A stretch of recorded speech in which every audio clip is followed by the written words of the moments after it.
Փասինյան, մենք այս պահին ուղիղ եթերում ենք, կխնդրեմ ձեր սպասելիքները ներկայացնեք, ինչ սպասելիքներ ունեք այսօրվա դատական նիստից, որը առավոտվանից ընթանում է։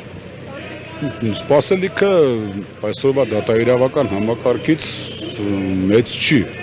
որովհետև դատարանները ըստ էության չեն գործում օրենսդրության շրջանակներում, գործում են քաղաքական նպատակահարմարություններով։ Այսինքն իշխանությունների բաժանումը Հայաստանում այլևս գոյություն չունի։ Կա միանձնյա իշխանություն, մի կենտրոնից որոշումները կայացվում են եւ համապատասխան մարմիններում վավերացվում։ Այդ պարագայում ինչպես եք հասնելու արդար ազնիվ դատավարության։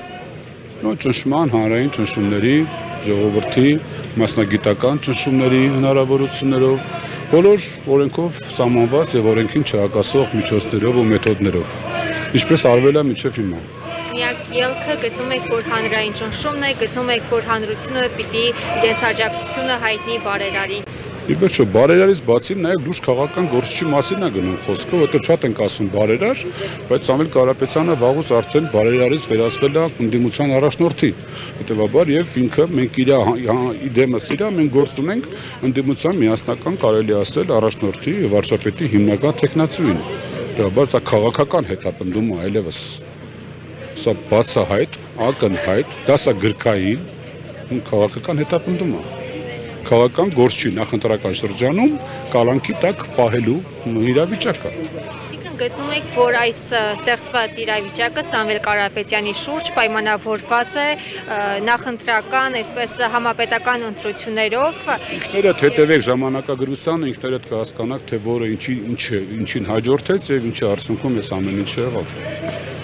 Իմ գնահատականները կարծում եմ անտեղին են, որովհետև ամեն ինչ եղել է բոլորի աչքի առաջ, բոլորը տեսել են, թե ինչի արդյունքում եւ ինչից հետո տեղի ունեցավ Սամվել Կարապետյանի կալանավորումը, բնականաբար դա քաղաքական հայտ էր, ինչը իշխանությունների կողմից ընդունվեց նման մեթոդներով։ Եվ հանրությունը համապետական ընտրություններին ինչ սպասի ուժեղ Հայաստանի Սամվել Կարապետյանից։ Հանրությունը նախ ինքը իրենից պետք է սպասի ինչ-որ մի բան, որտեղ ի վերջո ընտրությունը դա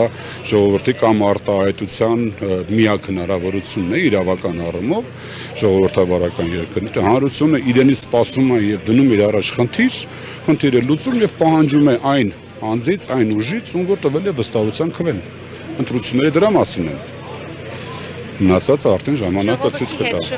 Շփվելով դուք ինչ կարող եք ասել,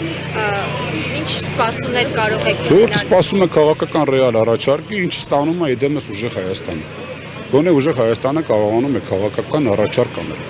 Եվ տնտեսական առումով, եւ ծրագրային առումով, եւ գաղափարական, եւ անելիքների, եկե փուլ առ փուլ բացվում են ծրագրային դրույթները։ Ես ինքս հետևում եմ իհարկե ակտիվ չեմ, որպես քաղաքացի եմ ձեզ հետ զրուցում այս պահին։ Որպես քաղաքացի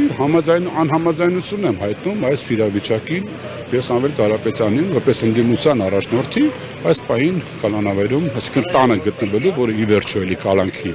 մի ձև է դրա դեմ։ Եկել եմ իմ անհամաձայնությունը հայտնել։